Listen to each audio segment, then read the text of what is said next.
A pleasant morning to everyone, especially to you, Ma'am Kagod.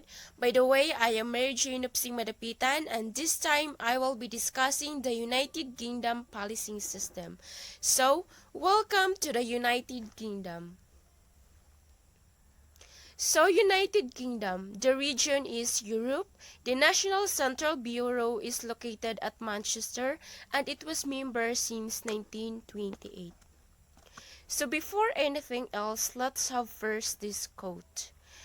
The modern police service is a varied, multi-layered, responsive institution working to ensure the safety of citizens.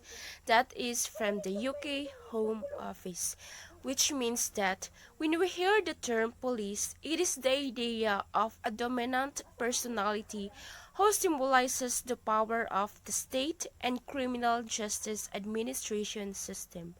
On the other hand, ang mga tao ay nakikita nila ang isang pulis o ang lahat ng mga pulis as a protector of civil liberties, serving the people and the country, ensuring the safety to all individuals and the top role model of the community. Also, police is viewed as a symbol o bilang isang simbolo ng mahigpit na puwersa sa estado sa pamahalaan, which oppresses the legitimate protest with force. Indeed, the main goal and duty of a police officers is the one who is responsible to work for the protection of all the people, ensuring the safety of the citizens, enforces laws, preserving peace, preventing crimes, and provided services. So, the introduction.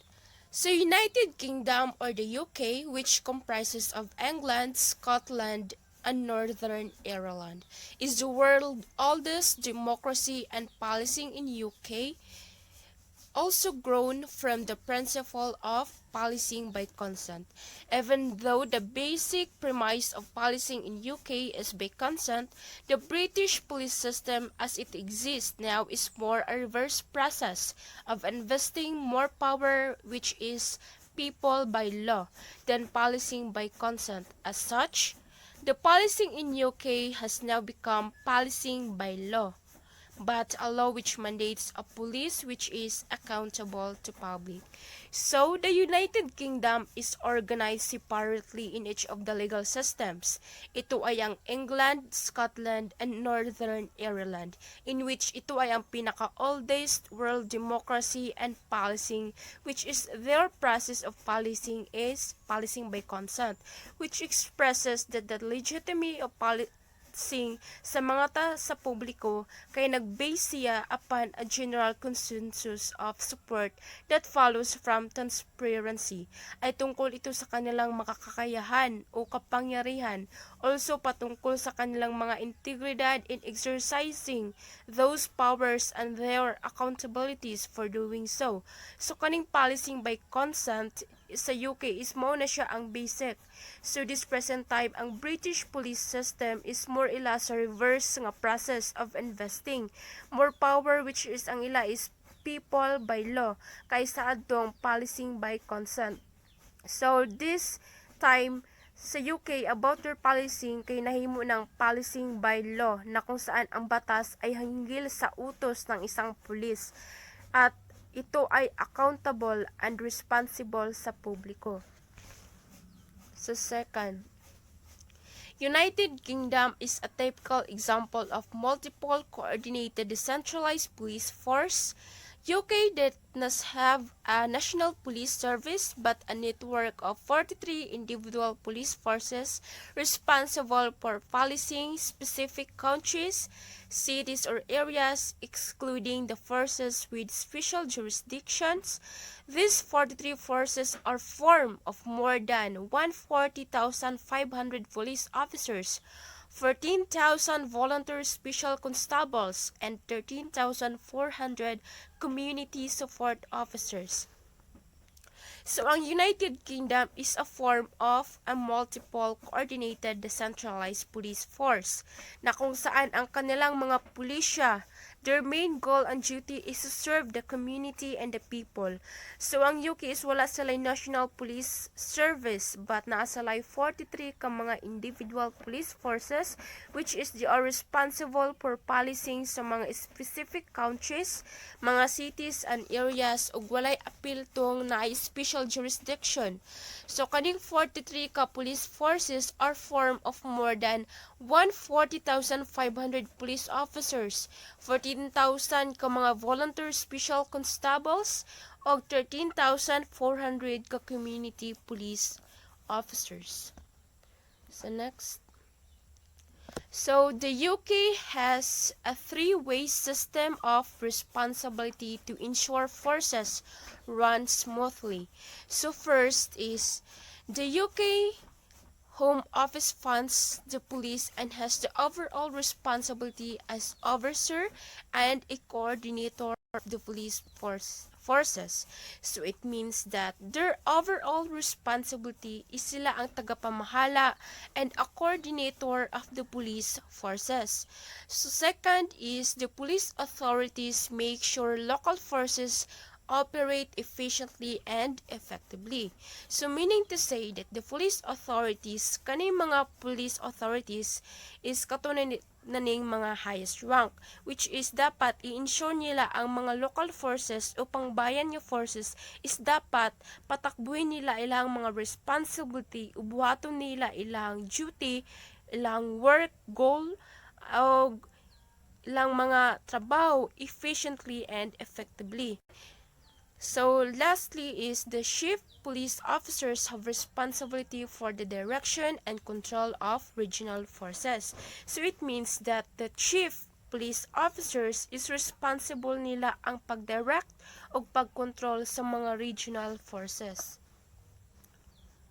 So these are the fighting organized crime in the United Kingdom.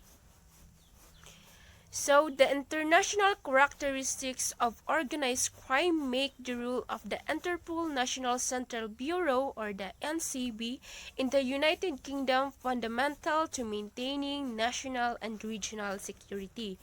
So, ang role or goal sa NCB or the National Central Bureau sa United Kingdom is they are the one who is responsible for maintaining national and regional security.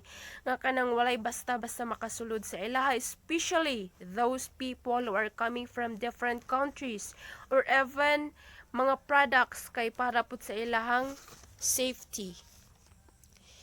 So, next. The United Kingdom Interpol NCB is located in Manchester. It plays a central role in protecting the country and surrounding region from the threat of international organized crime by providing globally sourced intelligence about regional crime trends. The National Central Bureau helps police officers across the country detect and investigate the flow of illicit goods along trafficking routes in and around the country. So, in brief explanation, the National Central Bureau is protecting the country against any threats and crimes. Also, the National Central Bureau is the one who helps police officers across the country para mo detect o mo investigate sa flow sa mga illegal goods along trafficking routes in and around the country. Kanang mga products nga abot sa ilahang lugar. So, they will conduct investigation about that kay malay nila ang mga illegal nga product na itong nangabot sa ilaha. So, next is the NCB Manchester is part of the National Crime Agency or the NCA, a body of operational crime fighters leading the UK's fight to cut serious and organized crime. The National Crime Agency addresses national security threats, focusing principally on first is strengthening UK borders. Kanang more effective or stronger nga ila jung ipaglaban ang boundary sa ilahang lugar. Dapat ilaha is ilaha jud. So second is fighting fraud and cybercrime. Kanang ila jung i-fight kung naitaw nga mangilad sa ilaha ug magbuwat og krimen online So, dili na pwede sa ilaha. So, third is protecting children and young people. So, understandable na kayo siya, like sila'y servants sa mga tao, ilang protektahan ang mga bata ug ang tanang mga citizens. And lastly is tackling serious and organized crime. So, which means ang ilaha jud tong isis tong mga krimen nga nahitabo, which is a serious one. So, mao na siya. So, this is the current ranks used by the UK police forces. So, police constable, police sergeant, inspector, chief inspector, superintendent, chief superintendent, assistant chief constable, deputy chief constable, and chief constable. So, their lowest rank of a police officer is the police constable, while their highest rank is the chief constable. So, these are the police uniform in the United Kingdom. So, these are also the equipments. There are body armor, Glock pistol, mobile phone, teaser gun, belt, and handcuffs that they are usually using. So, these are the cars that they are using. And that's all. So, I